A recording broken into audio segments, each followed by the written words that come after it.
Hello, listeners and readers of AwardsWatch.com. This is the Awards Watch Podcast, episode 287. I'm your executive editor, Ryan McQuade, and joining me today is our editor-in-chief, Erik Anderson. Hello. Our associate editor, Sophia Ciminello. Hi, guys. And our special guest, our festival buddy, Christina Birro of Pop Culture Confidential. Hello, Christina. Hello, everyone. Excited to be joining you on a new festival. If you hear these four people together on a podcast here at Awards Watch, that means the gang's all here. And that means that we are here to talk about an upcoming film festival. And usually we do this at Telluride, and we, spoiler alert, we'll be doing it again at Telluride. But we are all going to be at the 2025 Cannes Film Festival, which starts this coming week by the time we release this episode. And I'm very excited. It's the first time for me. I know everybody else, though, has been. Erik was there the first year the Cannes Film Festival was ever around. Oh, my God. Christina, Here we go. you go regularly. I think this is is it your third? Actually, I've been more to Venice than Oh, to you're more to Cannes. Venice. Okay. Yeah. So that it's been three times, but one of those times was because Peter, my husband, had a film there. So Okay. but covering it. All right. And then Sophia, you've been once before? Yep, just once. I went in 2021, which was a great year for the festival. But I just did the 3 days in Cannes program, which is great if you are between, I believe it's the ages of 18 and 28 and can go. You get a little taste of the festival. So highly recommend for anyone that applies to. I've obviously sadly aged out of that now, but this will be my first time going as press for the whole festival. So I can't wait to go back. I'm very excited. It's sort of a bucket list thing that I've always wanted to do. And it feels like I've been talking to Sophia and Erik and Christina about doing this for like a year and a half now. And we're now coming on the eve of doing this. And it started as an idea of what if I win 2025? And then everybody came along, and I'm so happy that everybody's coming, which is great. Erik, for yourself, the last time you went seriously, though, was when, Erik? 2018. 2018. And, well, let's get everybody's take on the festival here and what people who have never been before, like myself and people listening, what they can expect. And Erik, you haven't been, since pre-pandemic and everything. Yeah, but that's it, and pre-online ticketing. So everything about this edition for me is going to feel like a like first a time. very new festival. Yeah. So, Christina, can you kind of walk everybody through the experience of what it is like, maybe not just as a press person, but as somebody now that goes to Cannes, and what they can expect when they get there? Well, you mean in terms of the online ticketing? Well, no, you don't have to Well, talk about that. Just the overall experience. The overall the overall experience. experience is amazing. Last year was so exciting. It's hectic, it's crazy, it's incredibly stressful, but it's also an incredible privilege. And I feel like the movies we have ahead of us, both in competition and in terms of the special guests that are coming. I know, Ryan, you are so excited for Tom Cruise to parachute down onto the croisette. Can't wait to see your reaction to that. We have Nicole Kidman and De Niro getting special prizes. And Wait, Tom incredible Cruise and story. Nicole Kidman, huh? Interesting. Interesting. Did you think about that one? I did. And I, Ana well, de I, Armas. yeah. Oh, Anna de Armas is going to be there. Yeah. Yep. All right. That should get spicy and canned this year. Anyway, continue, Chrissy. I'm No, sorry. but and then of course there's so again, huge privilege and a wonderful experience in every way. I had last year, but the ticketing system, even for press, is a stressful moments of the day, every day at 7 a.m. To get your lineup ready for 4 days after, because the tickets are released at 7 a.m. and for 4 days after. And that means you have to have your schedule in your head. You have to make sure your internet is working. And it's a bit of a heart attack, honestly. But everything usually works out, and you can, people let their tickets go and you can switch. And so it works out. But you are very tired towards the end. It's a 2-week festival. Anyone that, Sophia she does New York every year, and even at home, she's exhausted by the end of it. Yeah. I Well, make that the festival is like 2 months long, it well, feels it's like actually still sometimes. going on from last year, which is crazy. I know I make that joke, but it does feel like Sophia's and I are always like, is that fest still going on? And we get to Hmm. regional festivals at that point. Um, but okay, you guys have been to some pretty great lineups. Last year, Christina, you were there, and it provided us the look into what would come for really the Oscar season, because the Oh, it was Palme d'Or, Honora. It Honora, and the was Substance, Emilia and Perez, The Substance, The Apprentice, exactly The Girl with the Needle, The Seed of the Sacred Fig. What all we else did we imagine have? is Oh, light. yes, All We Imagine Is Light. It was a very, very predictive of the Oscars. And that's what the festival has slowly shifted to with the expansion of the international branch, or just body within the academy and members, is that this festival has become really, since about like 2017, 2018, has become like the hotbed for the launch of potentially international directors and international cinema in the Oscar race.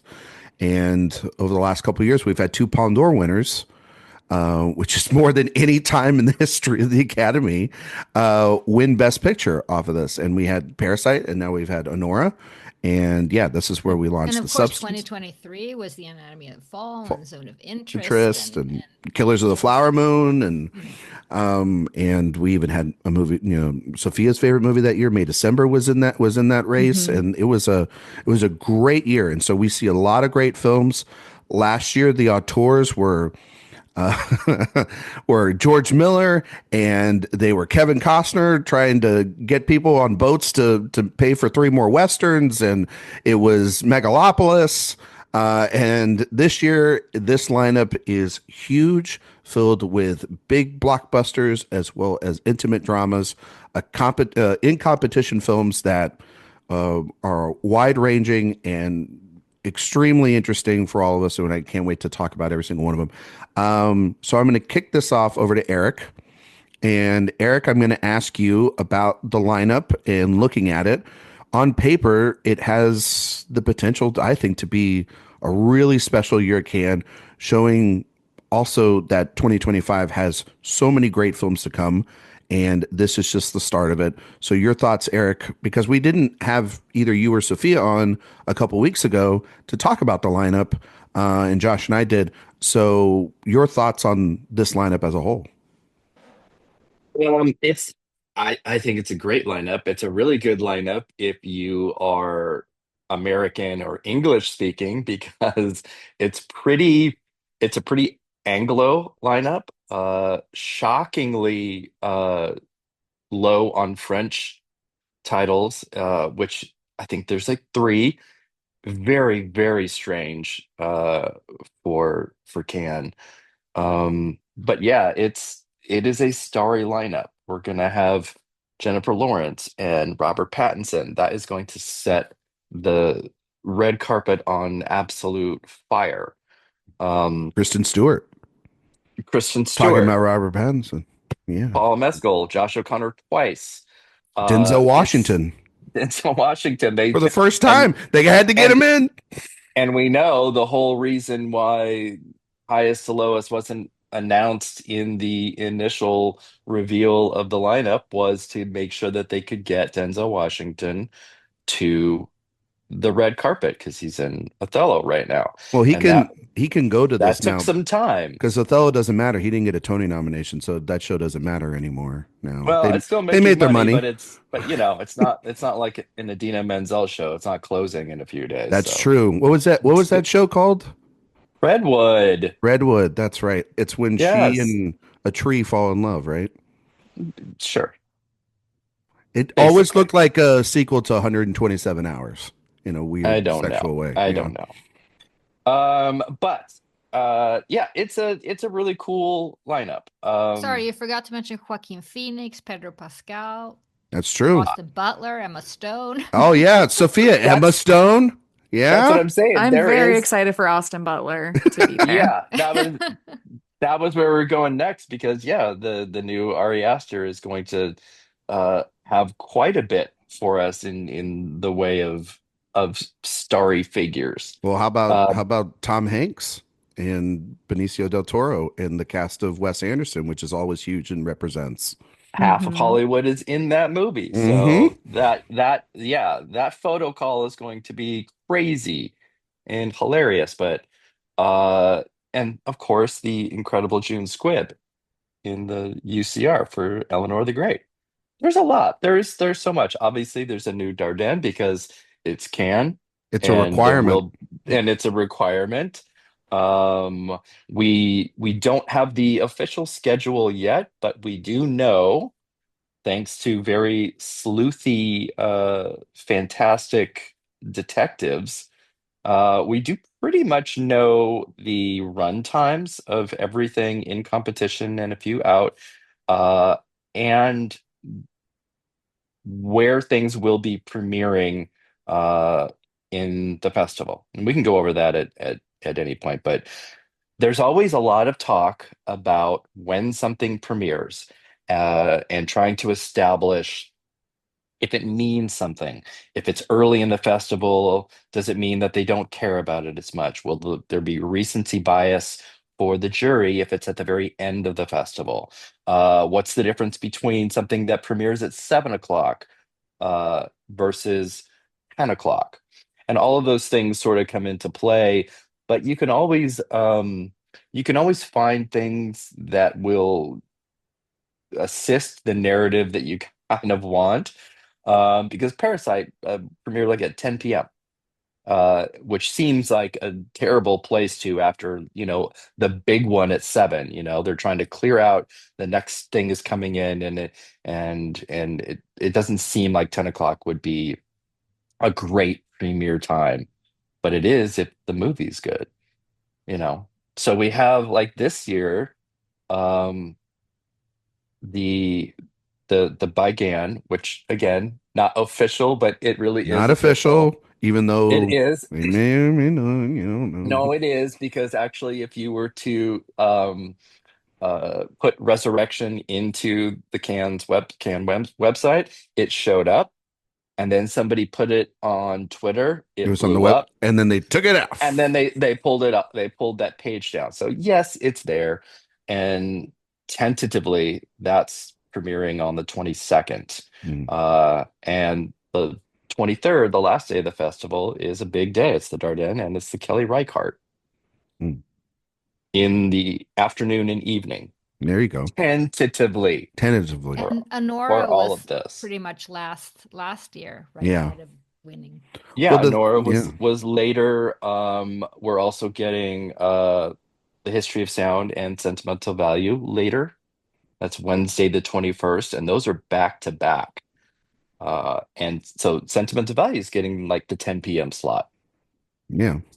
Very interesting. Might be like a Very, good luck very charm for interesting. Neon in a way. You know what I mean? It might be. And there's not, I mean, there's definitely a lot of long films this year, depending on how you, I guess, Hell yeah. define a long film.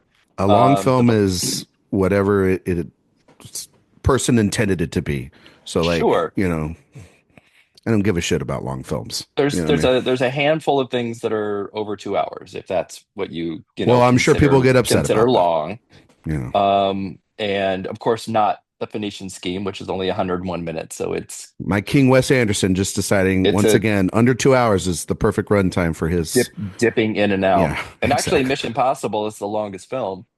Yeah, it's Uh, 2 hours and of the 51 minutes. Yes, Yeah, of which the is a little franchise. silly, but Which it is is what no, it it's is. not. It's the end of a franchise. It can be as long as it wants to Sure, be. Make sure. Ryan's it like, make it Tom can 4 do what he hours. wants. Make it 4 hours. Make it 5 hours. You'll all sit and see it. You know what I mean? Cool. That'll be Yeah. really fun for your review. Um, The Secret Agent is 160 minutes. The Sound of Falling is 159. Eddington is 148. Oh. So there's a lot. There's No, no, an yes. Ari Aster film over 2 hours. Oh shit. The last Yes, time that that's happened. Not to take anything in the 228. runtime. That's a lot. That's a I lot think of. all of his movies are over two. Are Oh they? yeah, no, they're Yeah. Was yeah, Hereditary over yeah, two? Hereditary's over two, I believe. yeah, yeah. All right. Can I ask a Um, question? Bo Yes. really stretched it though. yes, Christina. How do you guys think Jeremy Strong is as a jury member? I was just going to ask about that. Beautiful and serious, and I I was can't wait. Sophia, Yeah, I was me going to too. ask you about Very prepared. the jury itself. We had that announced, I believe, last week. So we know all the people in there, and they have one of our favorites as a fearless leader. So if you could just talk about what your thoughts on this jury are. Yeah, I think the jury is really eclectic, and I'm excited to see what they end up deciding on because, no matter when these films premiere in the festival, the jury will see them. So I'm just curious what their taste will be, and, specifically jury president Juliette Binoche, who is one of my favorite actresses. I think just absolutely flawless. Jeremy Strong, I told this to you guys, I think already, but I just can't wait to see his outfits on the red carpet and at the photo calls because we're going to see some great bucket hats and some interesting earth Little tones. I ties. love Lots of Jeremy browns, Strong. lots of Yeah. Browns, lots of nice like mint green, maybe. I think we could see some fun stuff there. interesting Um, ties and yes. cravats. Ascots. Yeah. I also was excited to see Payal Kapadia there because I think her film last year, All We Imagine as Light, was just this, I think, quiet but great breakthrough that came from Cannes. And, I of course wanted more for that in award season, but people loved that out of Cannes. So I'm Mhm. excited to see her here on the jury. The Rohrwacher girls are going to be all over Cannes too in different sections. We have Alba and the main competition I would say jury. every festival I've been to the last few years, there's been one or two Rohrwachers. They're like festival presents, and they are I love them. so there. I love them too. They are always so cool. They're always talking to everyone. They look great. They know their cinema. I love that that Alba's on the jury. Yeah, me too. Lots of great people though. Halle Berry, of course, is there. I believe Hong Sang-soo was also on the jury. So we have a good mix, I think, here. And I just love like one of my favorite things when I went to Cannes, but then also just in looking at coverage over the years are always the photos of the full jury at the top of the stairs on the red carpet. They're always great. I just remember last year being kind of obsessed with Eva Green and Lily Gladstone's friendship that seemed to form on the Cannes With jury Greta on the right red there too. carpet. Those Yep. three. Oh my God. Yeah. Yes. So That can't is wait for the that is one jury. that is one of the more interesting things is that jury closeness that happens Hmm. or even infighting. When I went the first 2 years, 2013 and 2014, it wasn't as press, it was as a friend of the festival, so my access was pretty extraordinary. So my screenings were in the aisle over from the jury's screening films. So I would just sit there and watch the jury watching the movies. Well, you should watch the And film and they're first. Yeah. you be quiet, you. Um and just how they were digesting it and what they were doing afterwards. Like Nicole Kidman and Christoph Waltz were as chummy as two people could possibly ever be. Just like little whispering and giggling and just yeah, it was really something. And it just kind of gave a new just a little different facet of the festival. And obviously, what if anything that means, what they might think of a film.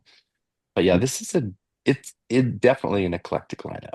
It's an eclectic lineup. It's a vast um, set of films in competition this year. And so from that, I'm gonna swing it over to Christina. Christina, we have is it 21 films in competition this year? Uh, 22. 22, yes, because 21 confirmed and a Yeah. 22nd that we are waiting for a website to be correct on or not. Um, Christina, your thoughts on the in competition film and the film in this lineup that you're most curious about or most looking forward to seeing? Oh, one? No, I'm Nope, nope, one. Ramsey, Reichardt, Ducournau, triple threat. That's where I'm gonna be. I cannot wait for those. I'm so excited. And Ramsey was a late addition. Didn't I mean people were saying that she was coming, but I just yelled when that was finally cleared. I cannot wait for that. I'm a huge Ramsian from many years ago. I'm also very much looking forward to. I want to say hermanos as if in Spanish, but I know it's hermanos as South African, and Ari and Wes, of course, which I'm very much looking forward to. So I just think it's a great lineup. But I, Alpha Ducournau, I think Tahar Rahim is one of my favorites. I think that, the fact that it's an AIDS film in New York, I just sounds really interesting and a kind of a departure for her. very much so, but also from reading up on it, a very personal film for her. And Yes. so I can't wait to see how that plays out. I mean, she's following up her Palme d'Or winner from a couple of years ago in Tintin. So a movie that I think we all loved in here pretty much. And that should be very interesting to see if her style carries over to that, or if it's more, or if it's a different shift. Sophia, for yourself, is there? I know that there's a couple of films in competition that stand out, but for the listeners, if you want to run off a title or two as well. Yeah, of course. So, Christina, you named some really, really great ones. I think, of course, Kelly Reichardt, one of my favorite filmmakers, working with Alana Haim and Josh O'Connor in The Mastermind is very exciting.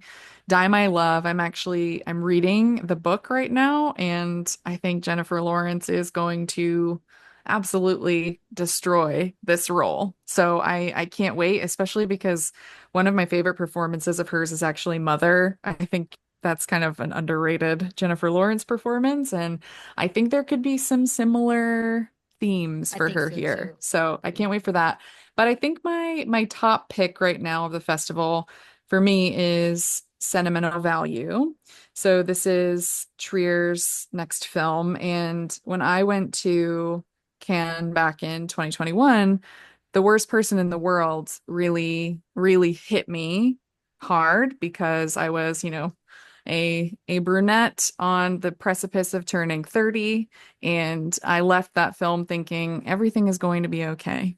It just had this effect on me it just was really, really special to see it there. And that was a great year at the festival. I had just the best time, and I've wanted to go back since, of course, but I think there's something special to seeing another one of his films here, and also with Renate Reinsve returning. But we don't know too much about this story yet. It's been kept pretty under wraps, but from what we've learned about it, there are themes around theater and filmmaking and family, sisters and their father. Those are all things that are just catnip to me. So I'm very, very excited for this one.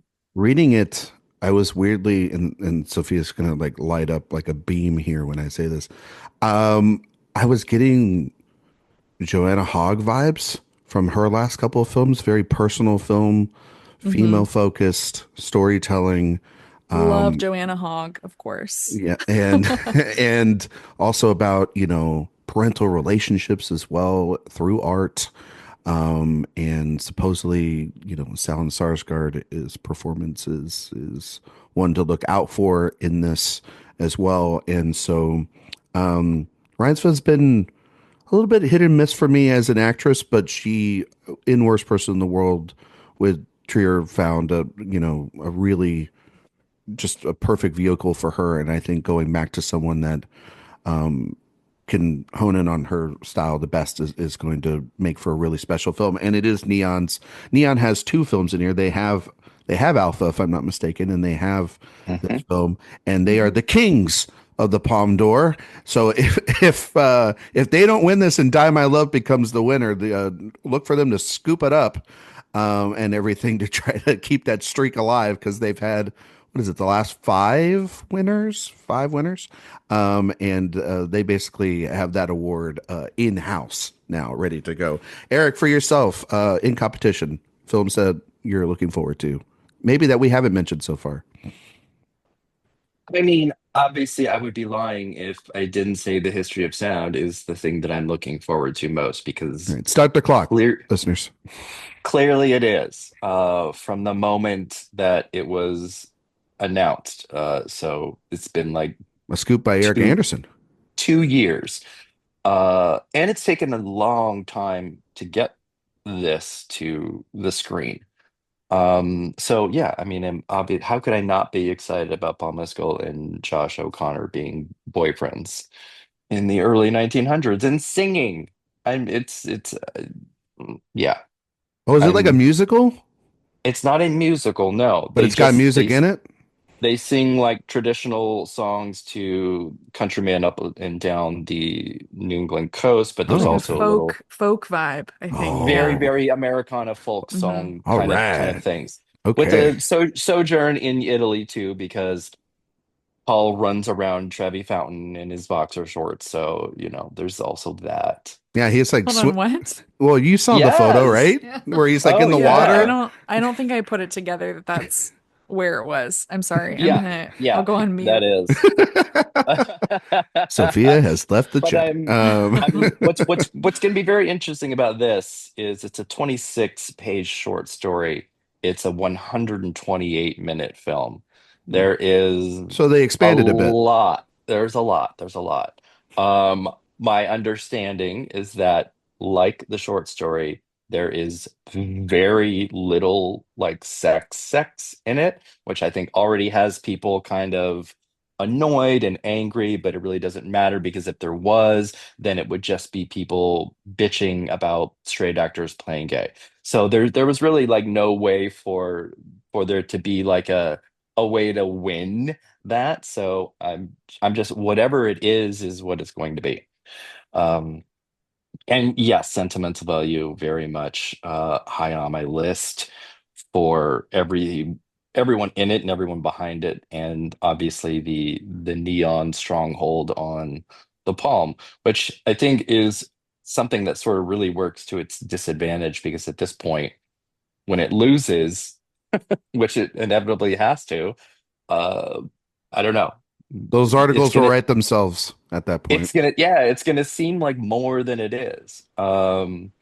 But I'm also really looking forward to whether it's called It Was Just an Accident or a Simple Accident. I think anything Bahani does is going to be a great piece of work. I'm really excited for it. Juliette Binoche is a huge fan of his.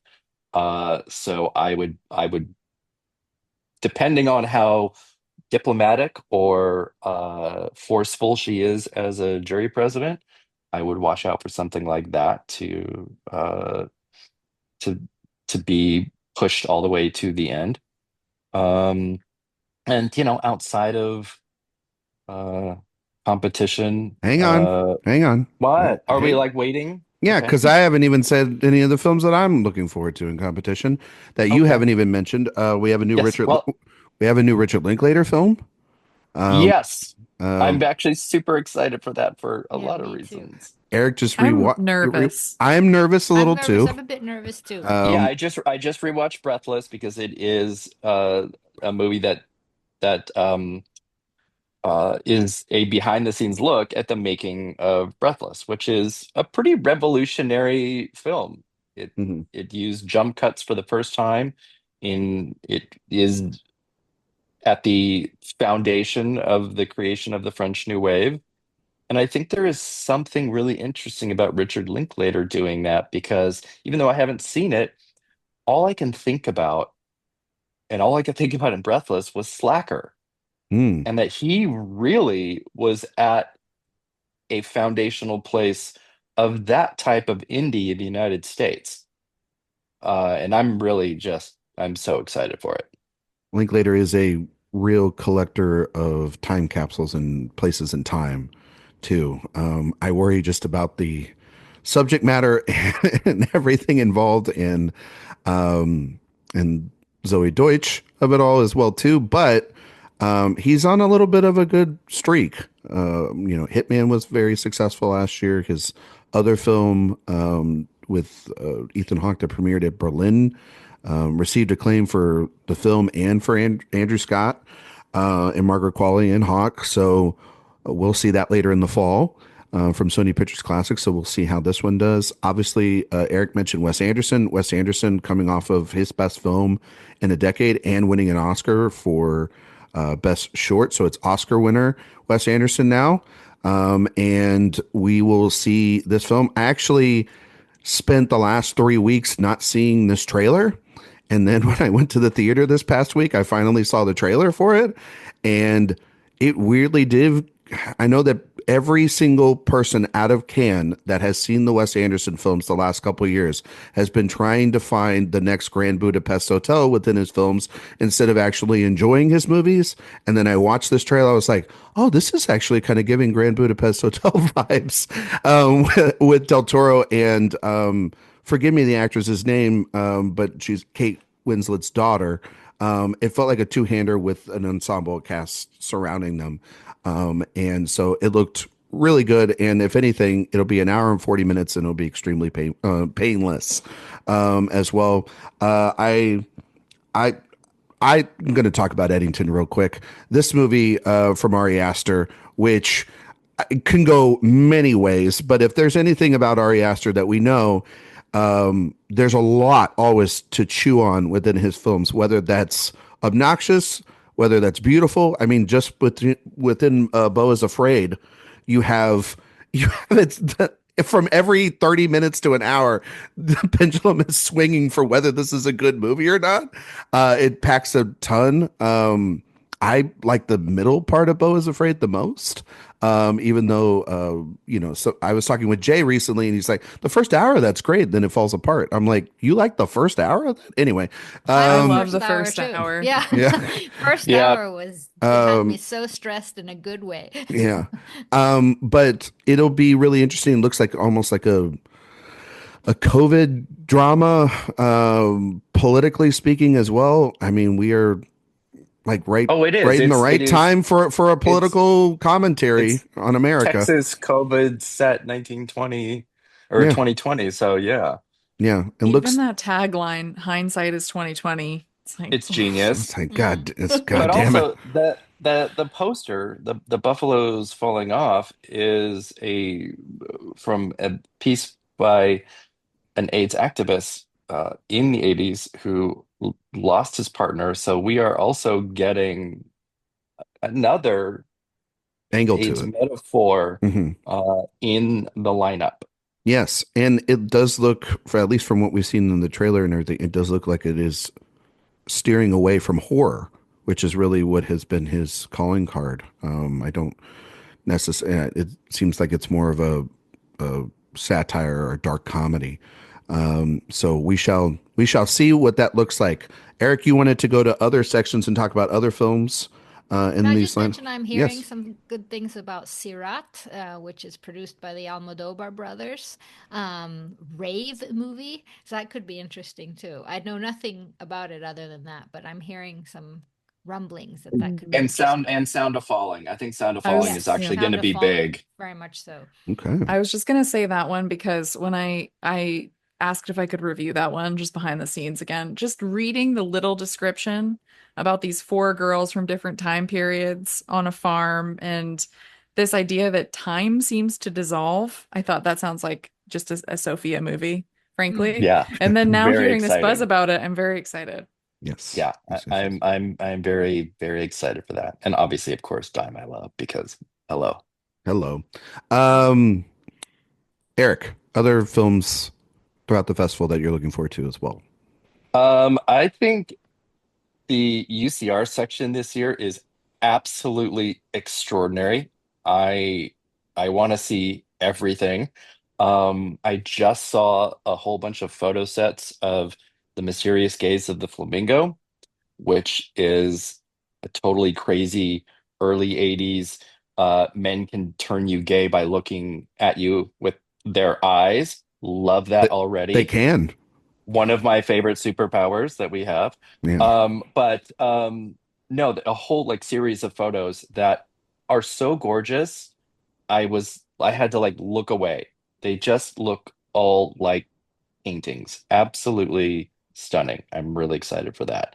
My Father's Shadow, the first Nigerian film to ever be in any selection, which is just one of those things that, a first for anything is a great thing to celebrate. And then it's also absolutely fucking insane. From Mubi. Uh, Mubi having a from big movie, presence this year. movie and Neon are really kind of have it Yeah. all this year. And obviously Killian, um, because it's Alexander Skarsgård and Henry Melling in a sub-dom relationship. I don't know, give me that now. Yeah. We've heard about this for a Um, while, and then when we found and out it that's was in the lineup, yeah. A24. Exactly. Oh, there you go. Maybe a little bit of a continuation from the baby girl, um, We'll see. you We'll know, see. from last year. And obviously the chronology of water because it's Kristen Stewart's first film. Exactly. Just Sophia? keep swimming. Yes, just keep swimming. The new Naiad. Naiad. Little Yeah, Naiad. Naiad. No, This that is was like- the We Daisy Ridley yeah. movie, Little Naiad. Oh my gosh, the young woman in the sea. This is going to be like, this is It sophisticated better naiad, not. Yeah. I Yeah. think. This is Naiad with a European pinky up. naiad. With a pinky up. Yes. Yeah, for these, I'm excited for Chronology of Water also. I am really curious about A Pale View of Hills, because this is based on Ishiguro's first novel, which I read, so I'm excited to see how that goes. And then, of course, also some other directorial debuts here. Urchin, I'm curious about, and also Eleanor the Great, because this just sounds delightful. And I'm excited to see June Squibb on the red carpet. Big year for Scarlett at Cannes Yeah. too, because she's in Phoenician Scheme and has her directorial debut here.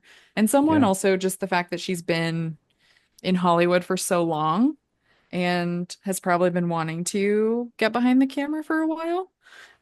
I'm curious to see how this turns out, and I feel like it'll just, even if it's not amazing, I think we'll still have a really good time with it. Sad we won't see Colin Jost, Christina's favorite, on the red carpet. Christina, some in the UCR section you're looking forward to, or maybe throughout the rest of the festival. Yeah, well, Urchin, Harris Dickinson's directorial debut, Sophia mentioned, which I think sounds really interesting, about a homeless man in London and self-destruction and themes of mental health. I think that could be interesting to see how he does with that. And of course, Scarlett Johansson's Eleanor the Great. As you said, I interviewed June Squibb last year, and she's just a delight. And I think we might need a delight after seeing a few of these movies.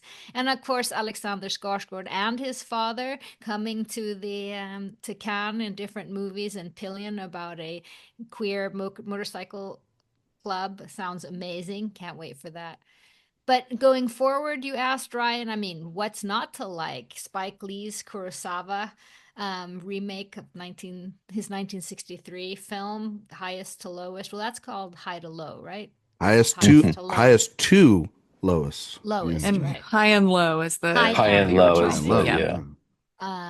This I is can't actually the wait. sequel, an American sequel, because it's got the 2 in it. Mm. So you kind of have to watch that out there for that.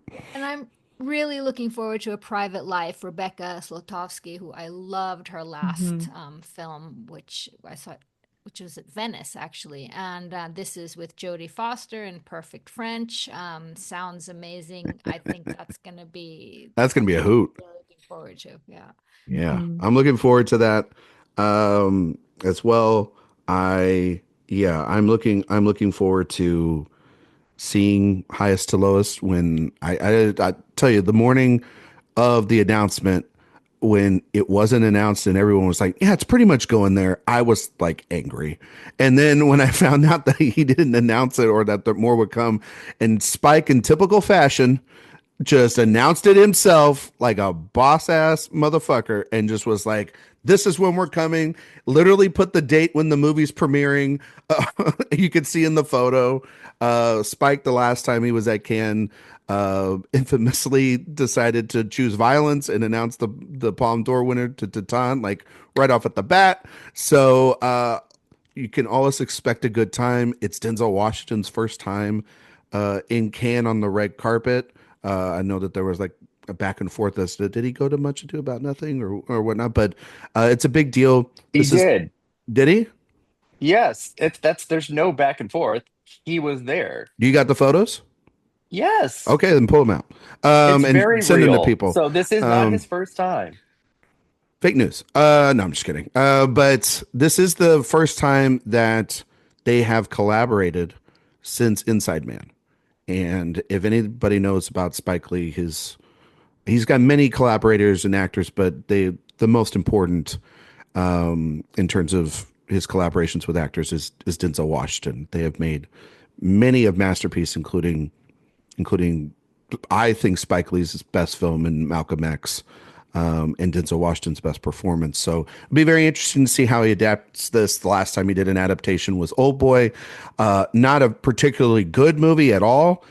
Spike doesn't even really consider it a movie because he doesn't call it a joint. It's just a film by Spike Lee. If you look at it, the studio really took that away from him in a lot of ways. But this is Apple, and they have let him run wild with this, it looks like, and given him the complete creative control. Obviously, like Christina said, there is this guy called Tom Cruise, and he's going to drop the last Mission Impossible film for us. It's the last of a franchise, obviously out of competition, but will be maybe the biggest, buzziest title outside of anything in competition. Just to see, Cruise in this film, the culmination of a nearly 30-year franchise, and trying to see, get the vibe of Top Gun Maverick, which was here a couple of years ago as well. It's the big blockbuster of the festival too. Shame that some people will see it a little bit before us, which is bullshit. But nonetheless, to see it in Cannes is pretty special, and I am looking forward to that. I heard half of the runtime is him talking to AI L. Ron Hubbard, so that should be really fun. It should be really fun for you since you converted last year. Honey Don't, new Ethan Coen film in the midnight section. I'm really very interested to see what the hell that's going to be, and if I Drive think we Away know what it's Dolls. gonna be. I hope it's good, because Drive Away Dolls wasn't really particularly that great. Margaret Qualley, Chris Evans in this film. Looking forward to seeing how that plays out. All right. Sophia, were you about to say something? You got anything else? Well, Any other other films? things. In Director's Fortnight, I'm very excited for Mirrors #3, the new Christian Petzold movie. Anytime he makes a movie, I'm very, very excited to see. And just the description alone about a woman surviving a car accident, and then I think the aftermath of that, and a lot of personal relationships. That sounds really good. Like Christina, I loved Rebecca Zlotowski's last movie, Other People's Children. So Mm. A Private Life sounds great. Just the idea of Jodie Foster and Virginia Fira working together, and seeing Jodie Foster in a French language film too. And it's described as a crime comedy, which just sounds really fun. So I can't wait for that. Yeah. Any other films? I mean, obviously there's a ton of Um, films, but also yeah, How the are we great feeling about Bono by Andrew Dominic? pass. So Eric's very yeah, excited. I don't care about that. No. Enzo, in Director's Fortnight, I'm really curious about. Director died before it was finished. Uh, Robin Campillo has finished it for him, who directed BPM, one of my absolute favorites from any festival in the last decade. Um, Left-Handed Girl, uh, written by Sean Baker, with his collaborator from Take Me Out. So this is a 20-year relationship and kind of movie in the making. I think that's something obviously that we have to keep an eye on.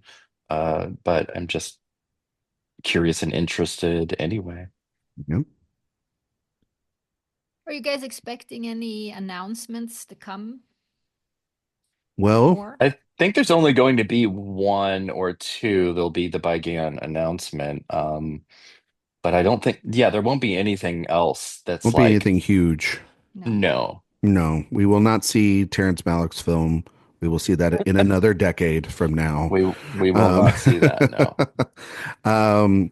Okay.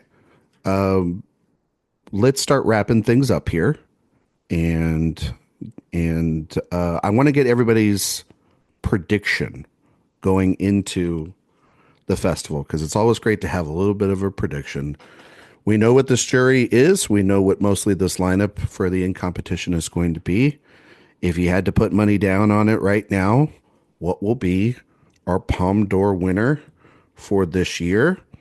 It's a pretty big prize given everything, but just on paper, and we could have difference of opinions here. But Christina, I'm going to start with you. What do you think could potentially win our Palme d'Or? What's the film that you think is on your radar for the jury?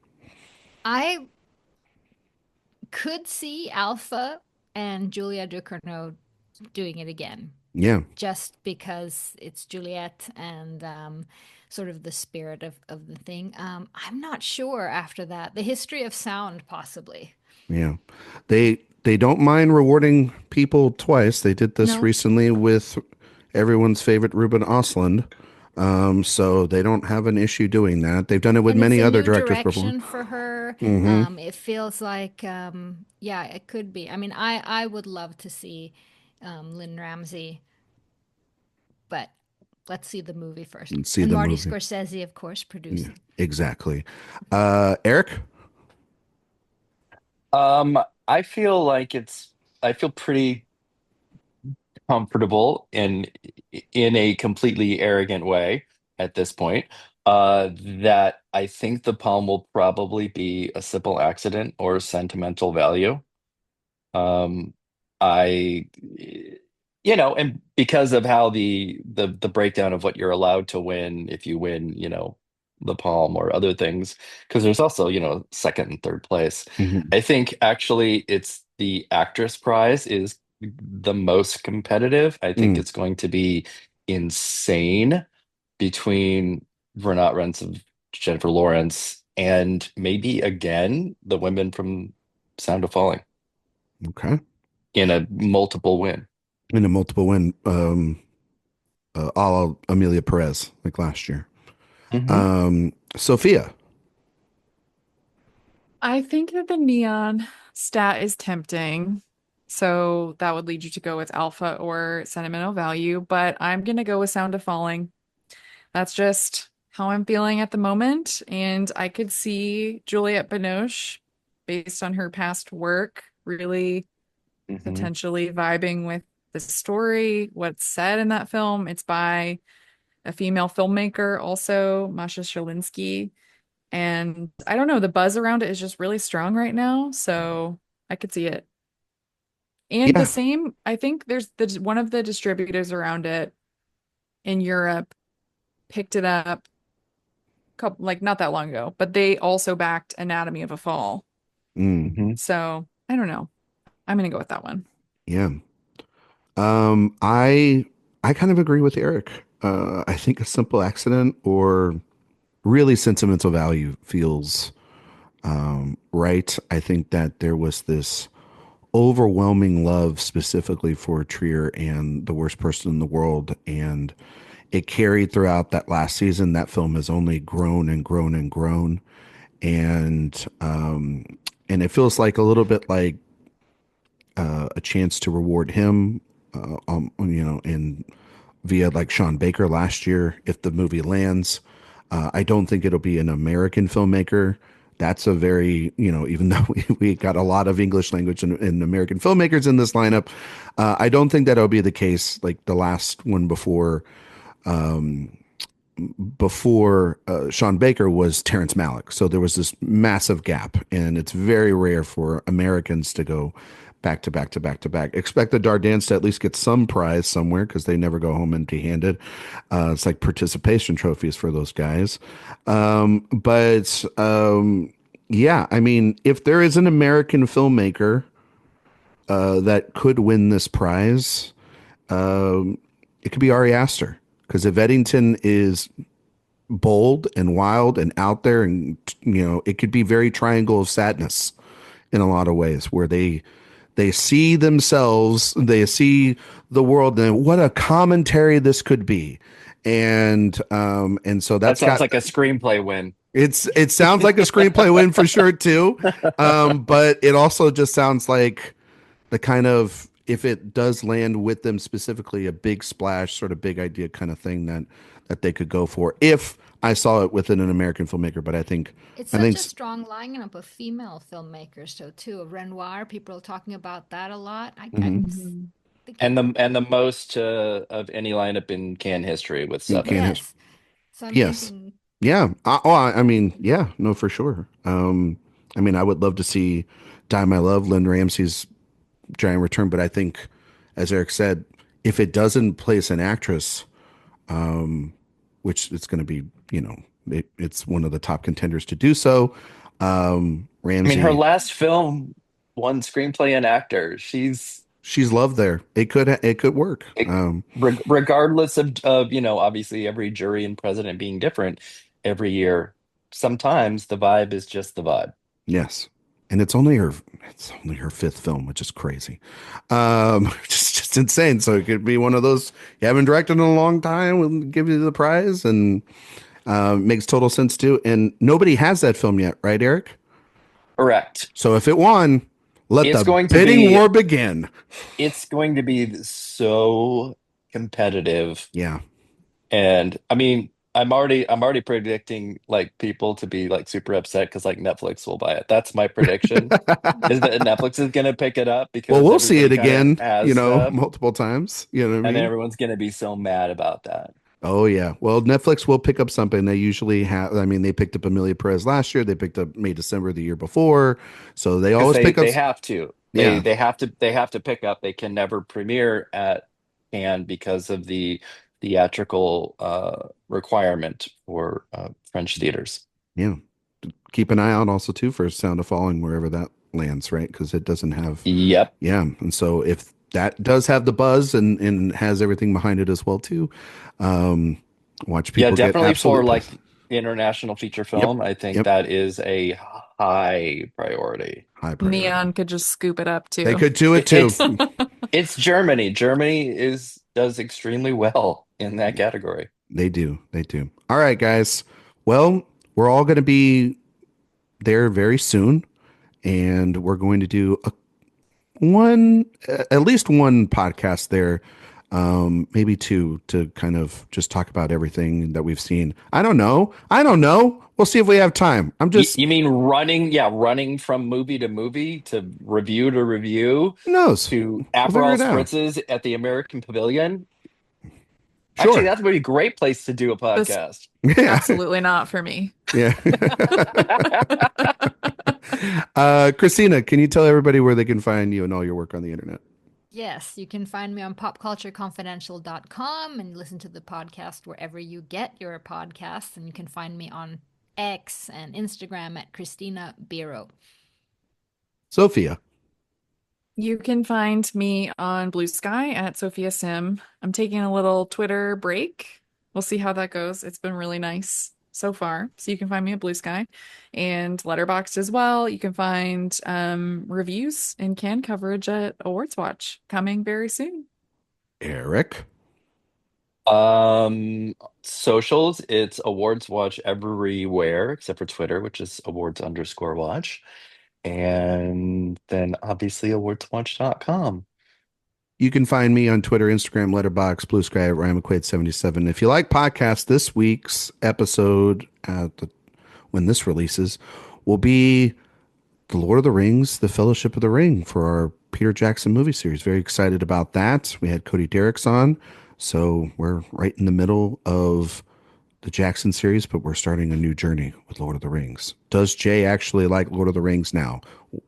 Tune in and find out. iTunes, Spotify, 5-star reviews.